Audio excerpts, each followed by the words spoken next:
All right, so along the same line of thinking that we had last question, now we get to see another example that's a little more involved.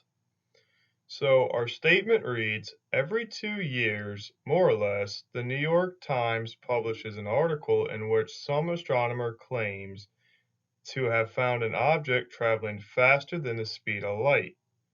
Many of these reports result from a failure to distinguish what is seen from what is observed. That is, from a failure to account for the light travel time.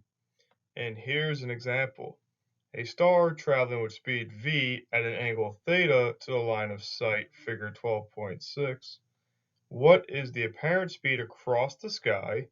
What angle theta gives the maximum apparent speed?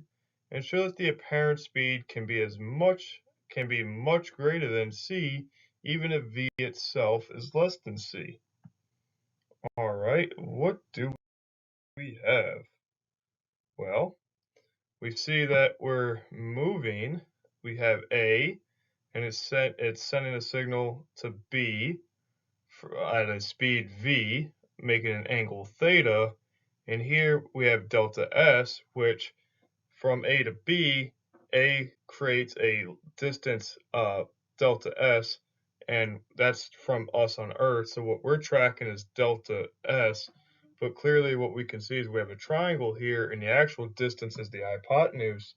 And that distance is what's going to be responsible for keeping this thing under the speed of light and not over the speed of light, like delta S may suggest. So what we see is that we have delta S, and we need to find delta T, things like that, to find the velocity. And so let's go ahead and start setting that up in the next loop. All right, so two things here.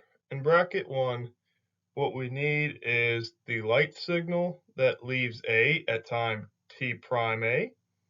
And we know that that arrives at TA equals to Earth at TA equal T prime A plus dAc. Again, d being the distance, c being the velocity, so we get d over v, which gives us a time. So let's recall how the kinematics work. Similarly, we need the light signal that leaves B at time t prime b, but reaches Earth at tb equal t prime b plus dB over c. Why do we need this? Let's see what delta t is. Well, delta t is equal to tb minus ta. Remember, we're measuring the distance of 2 points here, so we need the time at b minus the time at a in order to see what, quote, distance we traveled. That being said, take the difference, and we can plug in our relationships here. We note that the prime t's go together and the distances go together since they're over the same denominator. What we can note here is that dA minus dB is equal to negative V dt prime cosine theta based on the diagram. Not too hard to see that. Just be careful with the sine or cosine. Remember that in this case, the angle is by A.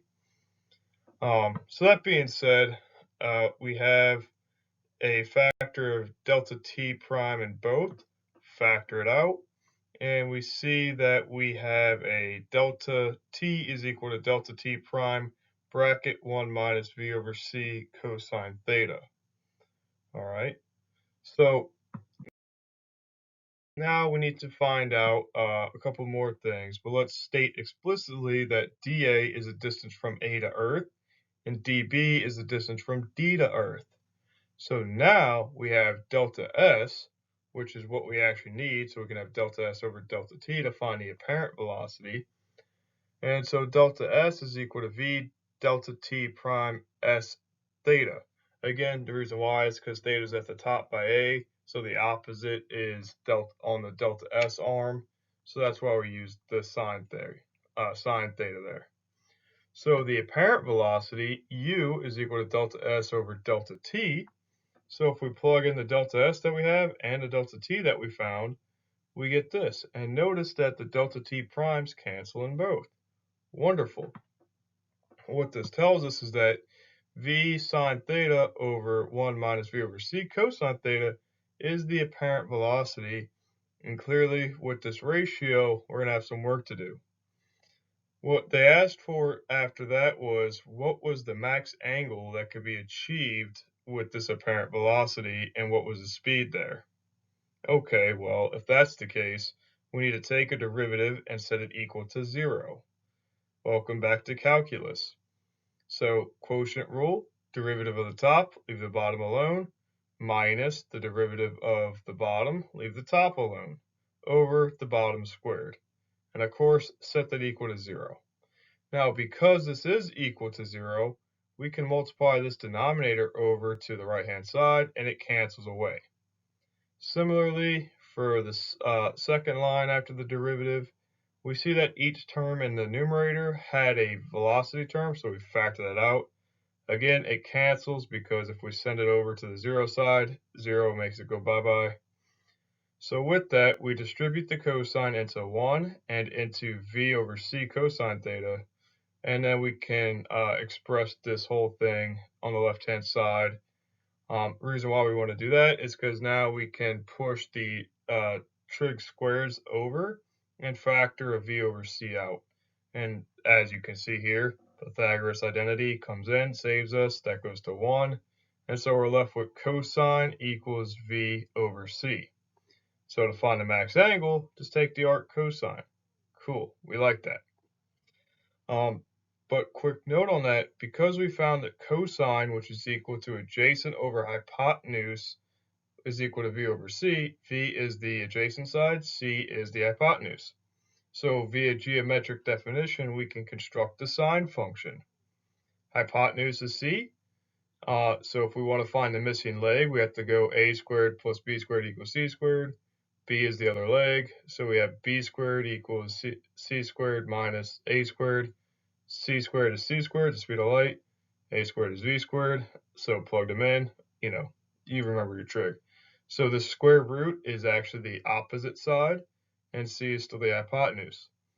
Okay, so at the max angle, we can plug in the definition for sine and the geometric definition of cosine.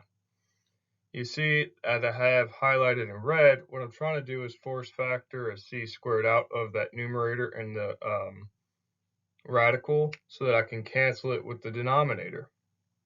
By doing so, I have to put a c squared over that under that v squared.